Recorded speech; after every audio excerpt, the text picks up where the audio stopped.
and welcome back to another episode of the Entrepreneurial Clinician Podcast. We have another guest with us today, and this guest comes all the way from LinkedIn.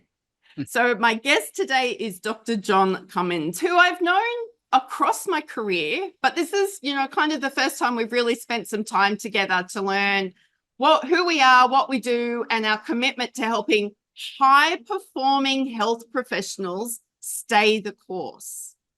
But before we get into the interview, I'd like to acknowledge the Darug people from the country that I stand on right now and bring this podcast to you.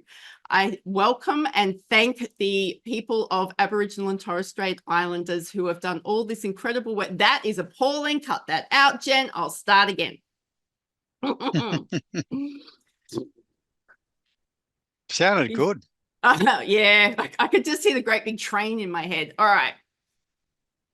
Before we get stuck into the podcast interview today, I'd like to acknowledge the Darug people, who are the traditional custodians of the land that I come to you from here in the Blue Mountains in the greater west of Sydney. I welcome and pay my respects to any Aboriginal, Torres Strait Islander or First Nations people who are listening to this podcast today or watching it over on YouTube. Thank you for everything you have done to create a wonderful country that I get to call home. Now, John Cummins is a doctor. Now, he graduated from the University of Sydney in 1984. Yes, people, I said graduated in 1984, which is really cool because I graduated in 1994, so we can talk to each other. And he was accepted as a fellow of the Royal Australian College of Physicians in 92 as a consultant specialist physician in general medicine. He obtained a master's degree in public health at the University of Minnesota in 96. And John has had extensive clinical experience in both a variety of public and private hospitals as a senior doctor, in addition to running his own private practices.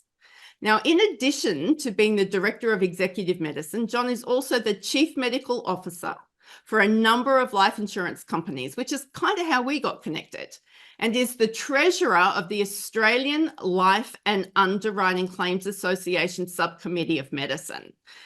So it is no accident that I asked John to be on this podcast today. John, welcome, and thank you so much for giving us your time and your expertise. Welcome. Always a pleasure, Joan. Thanks for inviting me. This is really cool. So tell me a little bit about the practice that you currently have in Sydney right now. What do you do on a day-to-day basis? Oh, look, the focus of the practice was like when people come in, brand new people, and I saw a guy just this morning. I said, look, our ultimate aim is that you never get sick. I mean, that's a tall order, right? But as I explained to him, and this is kind of we can ask some burnout questions because I got two here through a little bit of burnout, which I can tell you about. But I said to this guy, and it's true that 6 in 10 deaths, so let's say it's 50%. You're sitting in a movie theater, every second person's death is preventable, which is very tragic. And it's preventable because we, first of all, don't need to get a lot of the sickness that we do. It's due to our nutrition, it's due to our exercise habits, it's due to our what I call stress management. But in there, I also lump alcohol and smoking as stress coping mechanisms. And one of the things that I found out when I started, it's called executive medicine, but it's a preventive medicine practice, is this absolute wealth of really good evidence to show the power of prevention. So what we do is we coach people. We sort of see what are you doing with your diet and your exercise habits and things. Most people do some things, but they don't do enough, and so we try and balance that out. And so the wings of a bird are a good example. People may do aerobic, they go for a run, but they won't do strength. People may eat a Mediterranean diet, but they won't limit their calories. They're still eating too much. People are highly engaged and work with their minds, but they won't do recovery. So, and you've got to do both. But then we also do sensible screening on people because the model's built on I guess the blue zones, which are villages and towns throughout the world where people live to an enormous age. By the time someone comes to me, like this guy today is 47, he's already had 47 years of a Western culture. So we do cardiovascular testing, we image arteries. big, and you really have to, because 70% of men, 50% of women don't get a warning before their heart attack, and 40% of us die from a heart attack or stroke. And even like I did a talk. I was a physician at the Mart Hospital for a while. I did a talk for them. It was really interesting on what do we know about doctors' mortality. Guess what? It's no better than the rest of the population, which I think is awful. Whoa. And in some groups, and I think at that time it may be different now, but I think it was female anaesthetists were had a much higher mortality rate because they'd suicide and they knew how to do it. Mm, So doctors aren't very good at looking at after themselves. And we also do sensible cancer screening. Like if you smoke, we mm, image the lungs. Doing that for ages. And I was with a friend over the weekend as a professor of medicine. I think the Australian guidelines now are saying image the lungs if you've got a chronic smoker. But we bowel cancer screening, breast cancer screening, anywhere where there's good evidence or good enough mm, evidence, we basically do it. And so we find that people get healthier and healthier. Often, we find that we find things on people like prostate cancers, mm, melanomas, occasional breast cancer things, and we want to get it really super early because you get. I don't think doctors would say this, but the general public says, "I know I don't have bowel cancer because I would know if I had it," and I say, "Rubbish." mm. By the time you know you've got them, if you're waiting for symptoms, it's raced off, it's gone, and you're in serious trouble. So Mm, that's what the practice does. People come in annually for an hour and a half, 2 hours. They get to know our exercise physiologist, who's very good at the nutrition as well as exercise habits, and does it helps with a lot of measurements. So he's sort of our health coach. And I would reinforce what he does and do the own health coaching. mm, So it's a really look. The model is I say to people, it's no different from getting a car in once a year for service. You pay your $1,500. The mechanic's got it for half the day or whatever it is. They pop the bond. You can't just look at a car and say it's mm. fantastic. You've got to do some diagnostics. And people treat their cars better than treat themselves. It's that simple. And there's It a is lot that of good simple. evidence for what we do and how we do it. Yeah. And I really appreciate that you saying that it is that simple, because my rhetoric and my discussion in the early stages of this podcast was we need to drink more water.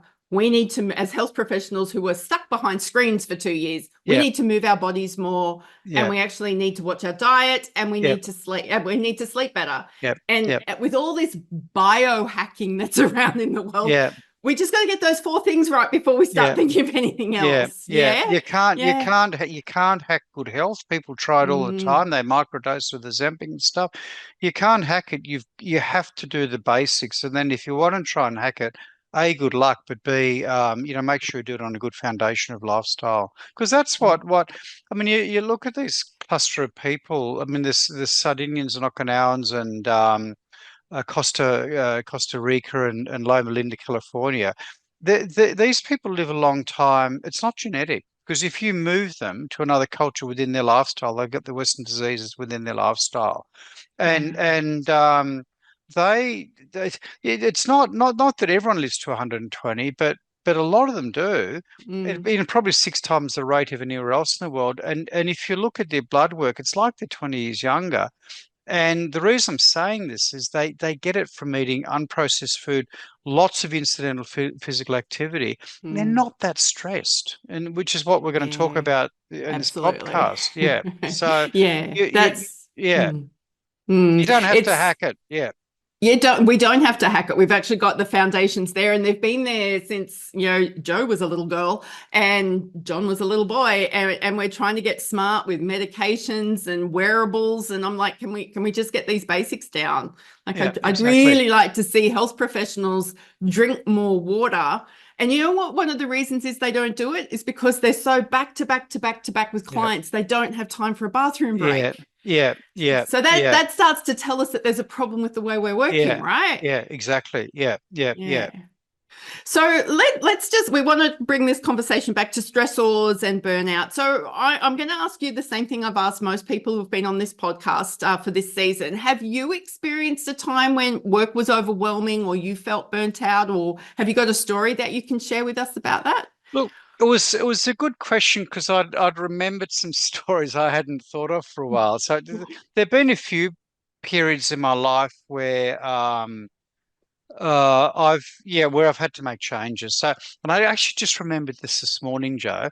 when I was 17, I did my HSC, and I actually got burnt out then. I didn't get into medicine first time. Mm, I back in those days, I went back to do the HSC again, which is very embarrassing. But it worked. But what happened was I got the ducks to the school, and so the school was the Morris Brothers at Eastwood, and I got a medal. And the ducks was because I came first in the trials, and so I was totally expected I would get into medicine then, and I dropped the ball, and I think I got burnt out. And that's what I used to tell myself as 17, 18, 19-year-old. I realized I got burnt out. I'd lost the drive because I think I tried so hard mm, for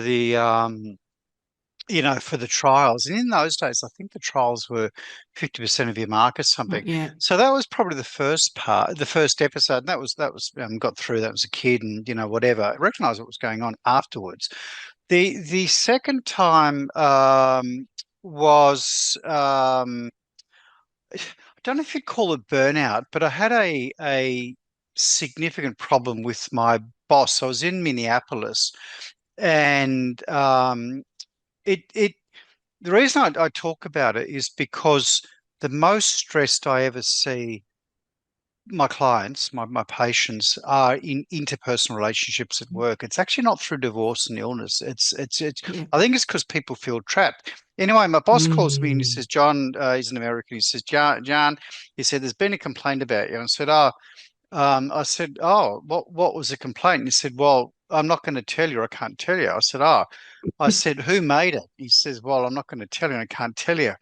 I said, ah. So I said, it's never happened to me before, right? Nor since. So I said, well, what are we going to do? He said, well, I'm just going to keep a really close eye on you from now on. So I felt Oh totally, God. I was angry.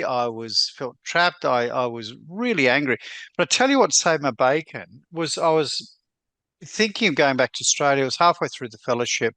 And just for your audience, the fellowship was actually in adolescent medicine because I was always interested in behavior and emotions and people's health. And so I was an adolescent physician for a while because I thought I'd get to them early. And that career didn't pan out. But back to the story with the boss. So I was feeling pretty not happy. And this guy comes over, and I wrote a LinkedIn post on this a Mm, week or two ago, who I didn't know very well. His name is Glenn Bowes. I mean, it's made me think I really want to chase him up and thank him. So Glenn was a respiratory physician that got into adolescent medicine, came to Minneapolis because it was the best place in the world at the time to train in adolescent medicine, which is why I was there. And he had a beer with me. He sort of said, "What's going on?" I told him about this thing, and I was having a bit of cultural adjustment to the mm, US anyway. mm, And he said to me, and it's really important that if we mentor people to sort of remember this sort of stuff.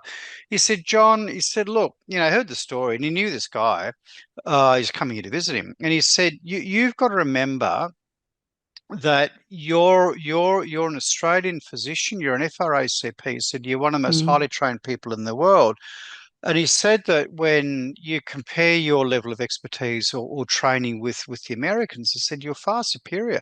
And despite what this guy's trying to do or doing, you just got to back yourself and be confident. And it made all the difference, Joe. It was a mm, shot in the arm. He was right. We don't know about mm, now, but certainly the training was much more in depth then.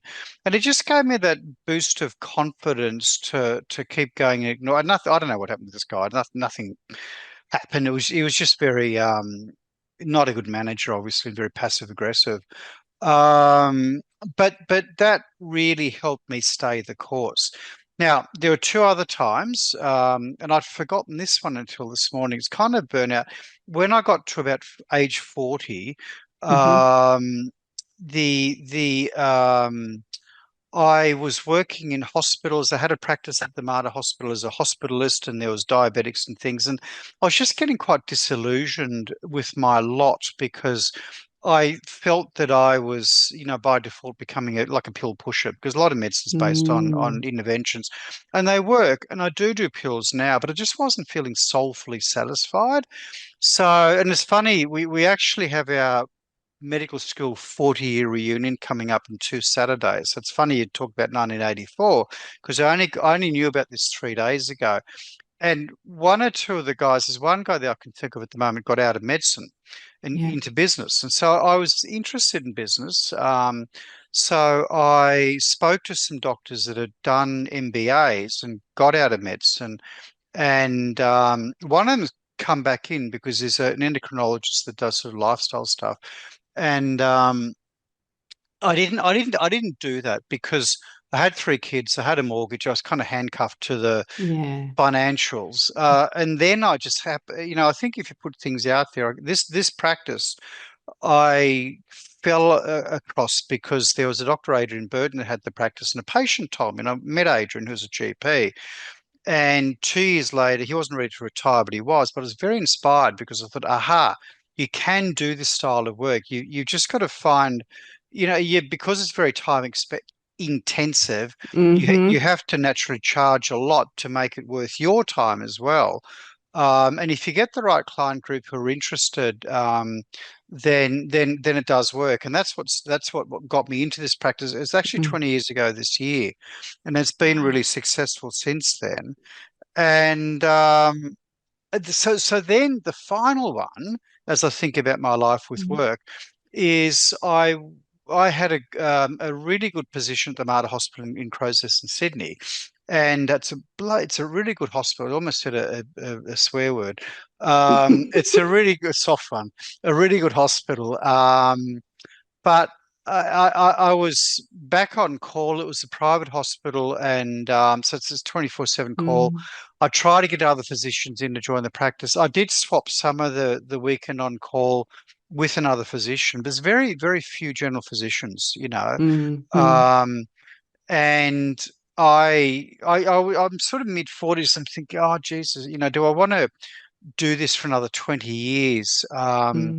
And I tell you, the key for me was my gut. I was getting resentful of the phone calls about the Yes. diary and the wharf, just Yes. simple stuff, 24/7.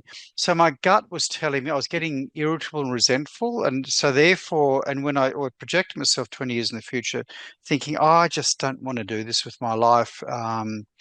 So I made the decision to leave, and there was relief. Now I knew I needed the money, so I had to boost the Mm. life insurance, and then found this at the time, sort of found this practice. So it took me a couple of years, but it was sad. I had a couple of guys come up to me, both men, but that's irrelevant, at the hospital. But one was a one was a spinal surgeon, and the other one is a general surgeon. And when they heard I was leaving, they walked up to me and said, John, I wish I had the courage to do what you're doing. I'm thinking, it's not that hard. You can. I felt and they're still Mm. doing what they do. Hopefully they're not, resentful, but I felt sad that they wouldn't look outside the square and sort of follow Mm. I guess their passions more, or their dreams, whatever they were. Yeah. Yeah. Wow. Thank you so much for providing like a historical context, because I think for us in this day and age, it's very easy to get caught up in just what's in front of us. The next thing, and let's, since we've had the pandemic, we've kind of been shoved into this, way of operating, which is when's the next bad thing happening? And I know there's a lot of anxiety still in the community around, like we're still quite hyper vigilant as a society around when the Mm, next bad thing's happening, mm, which doesn't really help us manage our stress, does it? mm, mm, mm.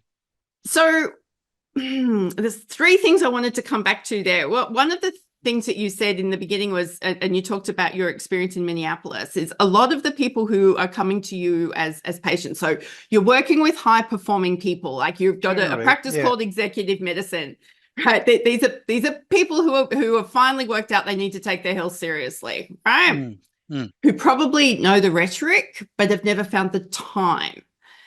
So, if these are the people who are coming in and they're talking about the stressors being with interpersonal relationships at work, how is that turning up for them physically as a stress response? Great question. So first of all, in the 20 years, and this could be a cohort effect, we're attracting certain Mm, people, but I think I've suggested strongly to two or three people that they leave, right? wow. And I don't want to do that, but one woman, she called me back or emailed or whatever, this is quite a while ago, but she was so stressed at work. And I said, look, I think you should quit. And she did. And she was so grateful for the push. Mm, Um, so it doesn't happen a lot. I see a lot of there's a change in leadership mm, and the dynamics change because every new CEO wants to put their own yeah. stamp in it. And often that sort of plays out where people will then drift, they'll leave, they'll work Mm, for another company or whatever. I my view is that when you get an interpersonal problem, the only solution to that ever is that one person leaves, and it's mm, often not the victim, but the person suffering more. Because I don't, I've never seen or heard of sort of mediation things like that work. It's generally someone has to mm, go and disrupt it. So physically, I um, the by far the most important question to ask someone about how they're coping with life, are they stressed, are they burned out, is do you sleep?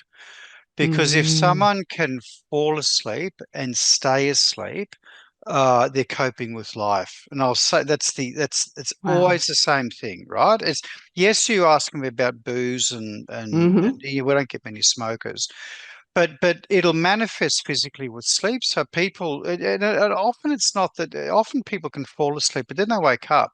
And I think what's happening is that we have these 90-minute sleep cycles where we lighten up, go deep, lighten up, go deep. Excuse me.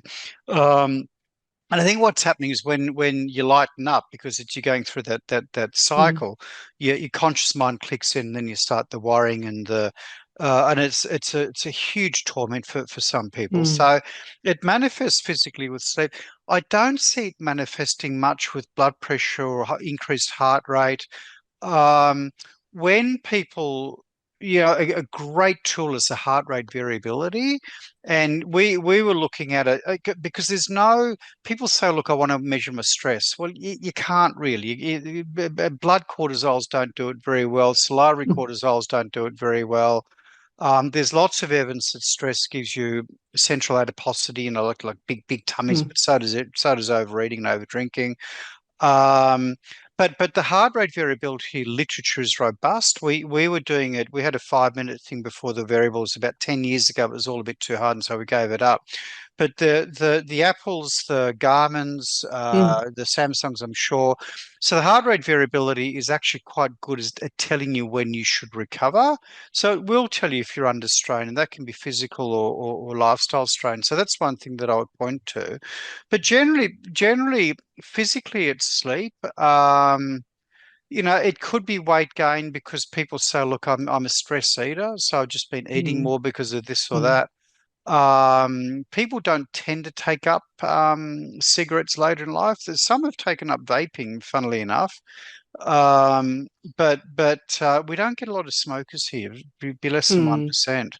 mm. So I'd say it's sleep and not an awful lot more physically. Now, long term, my view is anyone can do stress for a season, but if Yes. stress is part of your lifestyle, you want to be careful because there's some really good literature on future risk of like cardiovascular disease, heart attack, Mm, stroke. If you ever have a major depression in your life, and a major depression, you've got to hit certain criteria through according to the DSM-4, but mm, not just I'm a bit unhappy because I broke up with my girlfriend, but some biological mm, features like sleep and things like that. Let's say you had a major depression in your 20s, your lifetime risk of heart disease doubles for the rest of your life. And so they major depressions and probably other serious mental health issues, that are not just a situational reactive thing, do seem to have significant long-term risk to your vascular system. There's various theories for that. And you would have to wonder whether there's a cancer risk. I've never seen any good data. mm, But think about it, your immune system basically shields you from the cancer cells that we're mm, probably always mm, forming.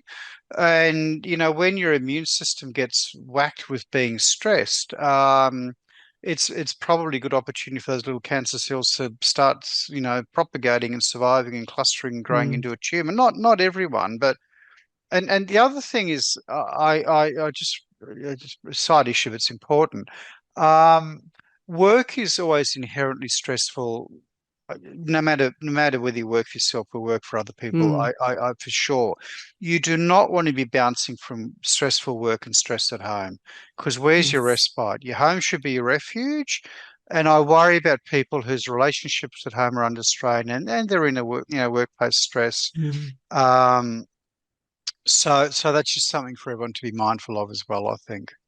Yeah, I think that's really important. And as a person who has survived cancer, I'm aware of that research. And to me, it has made perfect sense because I've gone back over that research and my adverse childhood experiences right through to my first major depression in my late teenage years, right through to all the stressors I had, right through. It was like, well, this was going to happen.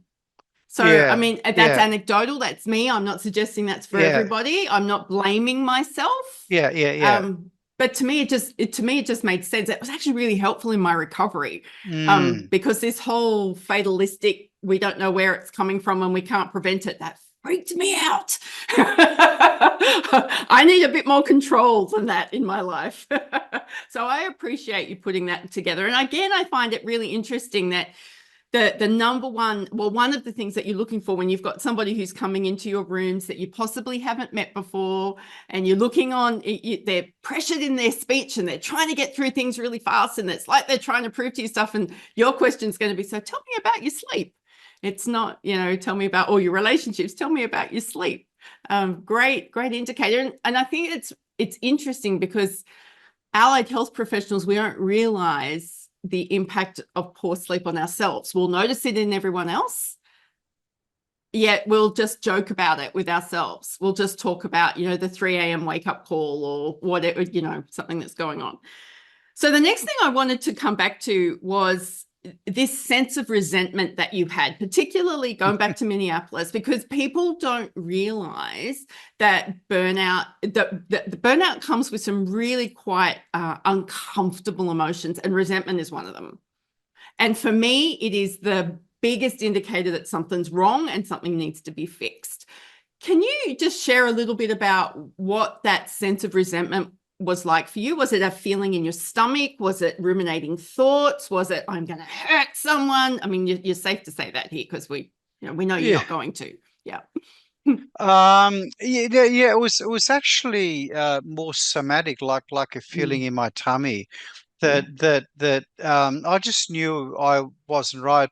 But it was also coming out with it didn't manifest because I managed it, but just being Mm, irritable and yes. tired of people, calling me at 2 in the morning for something, well, what I thought was stupid. Stupid. Yeah. So having less tolerance, less patience, because these are Mm, people that are trying to get on with their lives too. It was my issue, it mm, wasn't theirs. But there was a an emotional, and it wasn't strongly physical, but I clearly remember it was a pelvic sort of lower gut. It was a gut mm, feeling, and mm, the gut is so intertwined with your emotions, and the amount of serotonin in your gut and things, and your body can tell you an awful lot about what's going on. Which is something I'm exploring at the moment. There's a guy called Reggie Ray who's a theologian that I follow a Tibetan Buddhist path because mm, I think that's the Buddhists I think are a couple of thousand years ahead of Western psychology, and it behooves all of us to take responsibility for our mind because mm, your mind filters everything, and most people don't realize they've got a mind that's actually separate to mhm, them.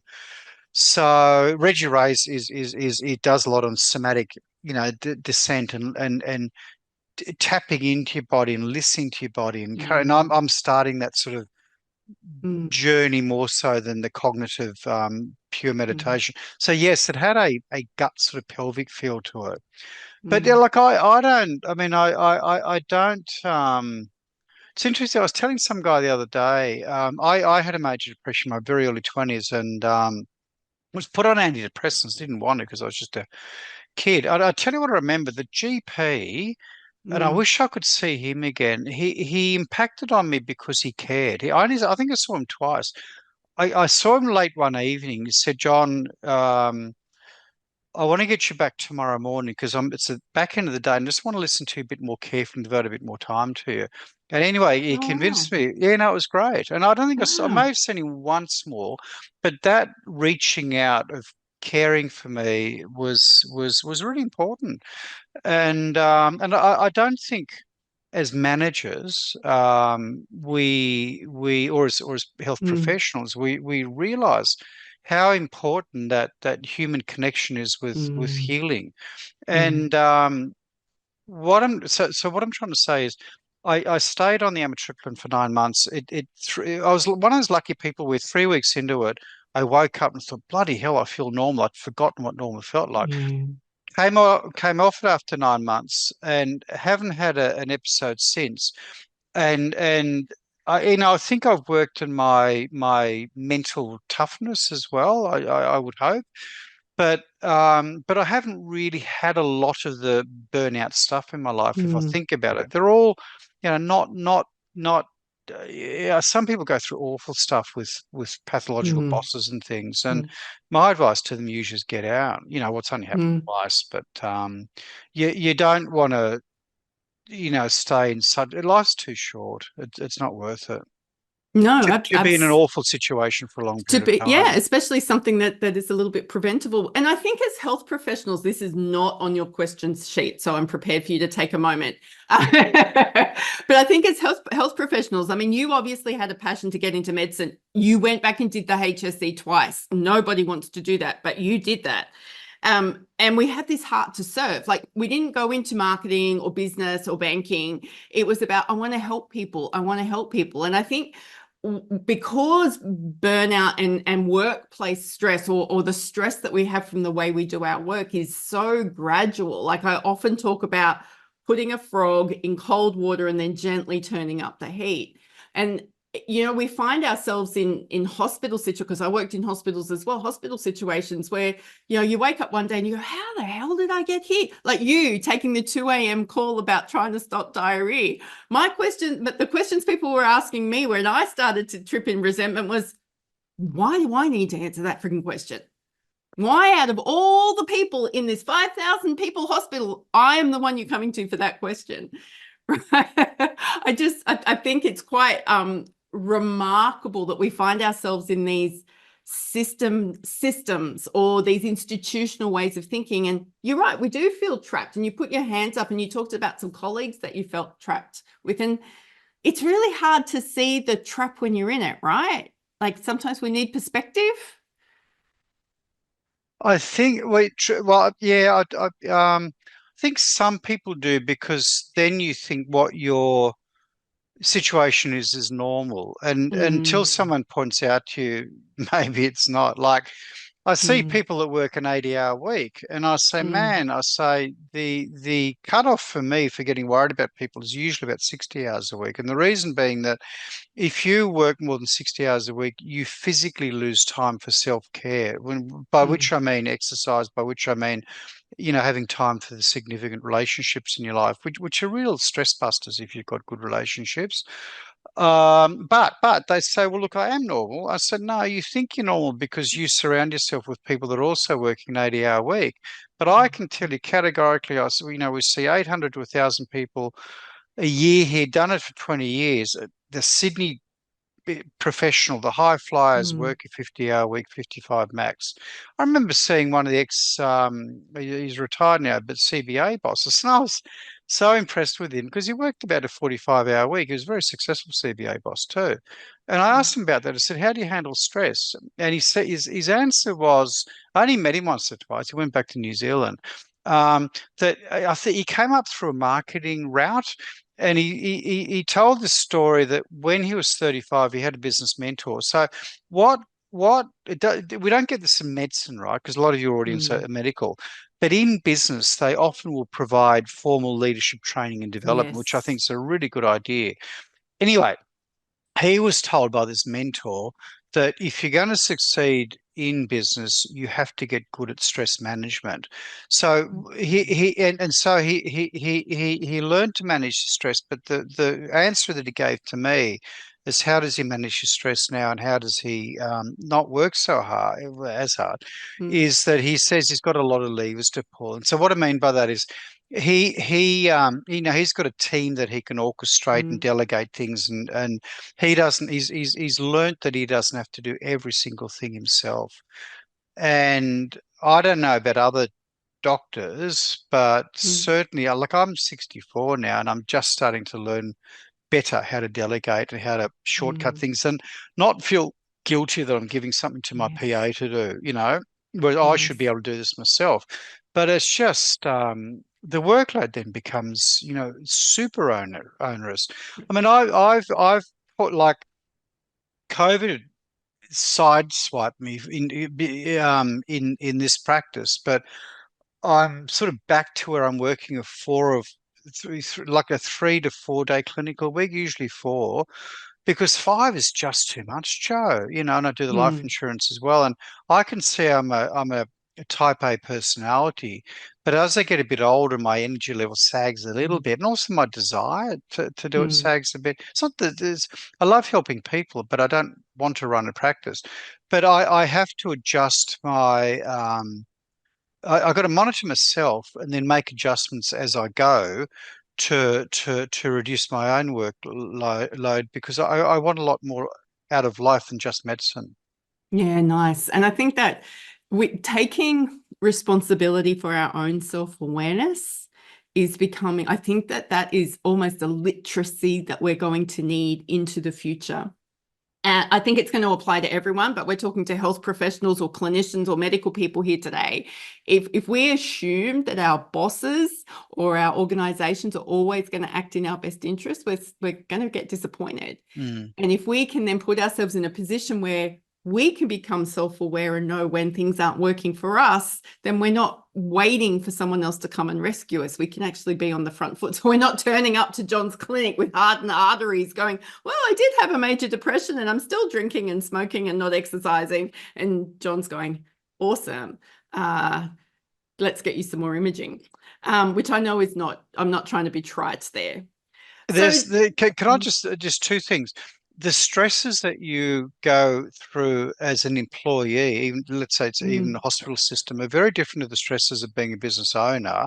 yes, And as a business owner, I have a lot of control, do you know? yeah, But as employee, and gets down to feeling trapped. I mean, one of the worst things you can do to a human is take away their locus of control. They feel they have no control. So therefore, I haven't worked in a teaching hospital as an employee for a long, long time. But one of the things that really diffuses stress within a workplace, I think, is having good friends. Having mm, a support, a community around you at work. yeah. Yeah, Yeah, I agree. And the research and the literature from a mental health perspective is so, so strong. A friend and colleague of mine, Cindy Doyle, has written and does a lot of work with first response, particularly police in the US. And her research showing just the role of good quality friendships when you get home, good quality relationships. Not one of the highest predictors of being a succeed as a first responder is yeah, having a good place to go home to. yeah. Huge. Nice. Yeah, Yeah, yeah, yeah. really great. So I'm going to bring this to a close. I've got a couple more questions for you, but they're not all really intense. If you had a younger person who came to your practice, say a person starting out in their career, early 20s, what is one piece of health advice you would like to be able to give them and hope with all hope that they take and listen to? Good question. So they're in their early 20s, right? It's Mm, in your 20s, you're full of hope and optimism and that's energy. right. In your 30s, you get smashed because you got career stress, children stress, often mortgage stress, and that's when the anxiety and depression often peaks. And then life tends to get easier after that. Look, I would just instill upon them the importance of looking after your physical body and trying to get just inch towards a better diet. Make sure you get the 7 to 9 hours sleep, because you've got to recover, and just get those. I mean, it's like a triad of a stool, like your exercise, Mm, nutrition, and stress management. Most of the work in the 20s and 30s that I find that come into the practice, and we do get them that young, is the coaching and the education, because they're not old enough to get sickness yet. So you're trying to stop all that. And just I also would, if people go through stress, go and pay someone and see them. I think therapists and psychologists are very underutilized. It may take you 2 or 3 goes to get to a good one that works for you, but have a low threshold for, because they will teach you better tools, better skills. They'll accelerate it.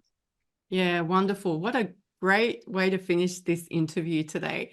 Now, John, something I do not know about you. Do you drink coffee? Yep, Oh, excellent. So lots, the next, tons. oh, see, you are my people. So the next time I'm in the city, which is very rare, and I find your executive medicine suite, what type of coffee would you like me to bring you? Oh, to drink there and then, or Yeah, or yep, to just drink then and there. a skinny flat white would be awesome.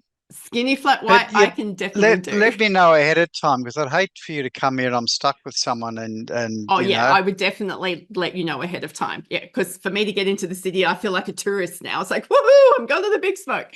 Very cool. So, John, if people wanted to find out more about you or connect with, I'm going to encourage everyone to connect with you on LinkedIn, because the way you talk about health it integrates into your whole life. But are there other ways people might be able to connect with you if they want to come and see look, if you? yeah, probably the easiest is if I can put my email in the chat, can't I? Can I do that? Yep, we can Or use if your they just email. go Yep. if they just Google John Cummins, I'll come Hmm. up pretty quick. Yep. Unless hang on. But happy to have a chat to anyone if they want some advice, or what to do, whatever. Yep. .com.au. Perfect. Uh, that's probably the easiest. Great. So we've got John's direct email address here, and his PA no doubt will be filtering that. If not, John will be making that happen from now. We'll put that in the show notes and make sure that that's available to everybody as well. So Wow. that's Now, let great. me tell you something, Joe. So Yeah. with there's 4 of us physicians catch up once a year, and Mm, I was telling them about my ability to delegate and how it's really freed up my life. And I actually did. I read this book called 10x is easier than 2x. So mm, it's about it's easier to make 10 times your revenue than 2 times, because you have to mm, think different systems. So I got Claire to do all of my emails. Now, I filtered out some, moved them to a separate box so she doesn't see them about personal stuff or financial and mm. whatever. It's made a huge difference to Yeah. my life. I would save an hour a day of not trawling through rubbish. Made a huge difference. So yes, you're right. Claire will Yep. filter it. And if she wasn't going to filter it, I was going to get Claire to speak to Debbie, who filters mine, because I Didn't you just don't. didn't you find that it made a massive Oh, difference? huge difference. Yeah, yeah. Absolutely huge difference. And because I had such low impulse control around email, I would just want to attend to everything all at once. And all of a sudden it's Ah, 4 o'clock in the afternoon and I'm like, oh, no wonder I'm exhausted, and what, that big project that I still yep. haven't finished. Like, But yeah. that's all got to do with your stress. How do you run your life? How do you run your brain? Where's your downtime? I mean, not you, but Mhm. all of us. No, they're Yeah, great questions. yeah. Very good. Well, John, this went on much longer than I anticipated, but I am so grateful for your time and your commitment to me and to this episode Good on today. you, Thank Joe. you Happy so to do it much. again. Just Oh, keep in touch, we and certainly will. hopefully your audience found something helpful. Yeah. Oh no, that my audience would have found a lot of things helpful here. Thank you Okay. so much, John. Cheers. Have a Take great care, rest Joe. of your Talk week. soon. Bye bye. Bye.